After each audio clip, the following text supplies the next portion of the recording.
Et ben voilà, c'était pas si compliqué. C'est exactement ce qu'il nous fallait avant le match face à Benfica. On le veut ou non, le Real Madrid aujourd'hui a été impeccable. Même si avec eux on a appris maintenant à ne plus s'enflammer après ce genre de victoire, faut quand même rappeler qu'aujourd'hui on faisait face à une équipe de la Real Sociedad qui était sur 11 matchs sans défaite. Depuis qu'ils ont changé leur entraîneur, ils sont devenus beaucoup plus dangereux. Malheureusement pour eux, ils n'ont pas su tenir face à une équipe du Real Madrid qui voulait juste en découdre. Dès le début du match, Trent Alexander-Arnold nous rappelle pourquoi on l'a acheté à Liverpool. Après un magnifique appel de Gonzalo Garcia qui remplaçait Kylian Mbappé aujourd'hui, Kylian Mbappé qui est blessé au genou. Trent Alexander-Arnold nous lâche encore une fois une passe à la David Beckham. Le ballon vient tomber pile poil devant Gonzalo Garcia qui a juste eu à le toucher. But! Trent Alexander-Arnold qui souvent lorsqu'il est là, le Real Madrid produit du beau jeu. On se rappelle tous de la dernière fois qu'il était là face à Bilbao. Regardez le match qu'on avait pondu. Aujourd'hui, défensivement comme offensivement, il a été au top. Malheureusement, 15 minutes après son but, pénalty pour la Real Sociedad sur une mauvaise action de Dean Huijsen. Défensivement parlant, ce gars-là a beaucoup à apprendre. Pénalty transformé par Oyarzabal. Et après ça, c'était le festival de Vinicius. Le gars, il est parti créer son pénalty à lui tout seul. 2 pénaltys créés pour lui aujourd'hui, une en première mi-temps et une en deuxième mi-temps. Et les deux ont bien évidemment été transformés par lui. Encore une fois, sans Kylian Mbappé, qu'on le veut ou non, on a vu un Vinicius beaucoup plus libre, beaucoup moins prévisible dans son jeu et ça fait plaisir. Et comment parler de ce match sans parler du but de Valverde? Encore un but qu'on va pas oublier de sitôt. De toute façon, on a l'habitude maintenant avec lui.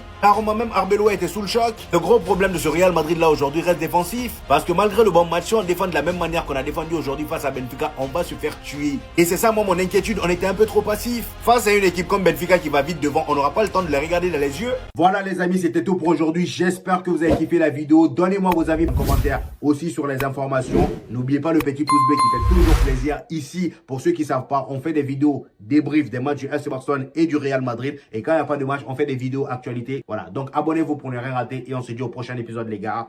Peace!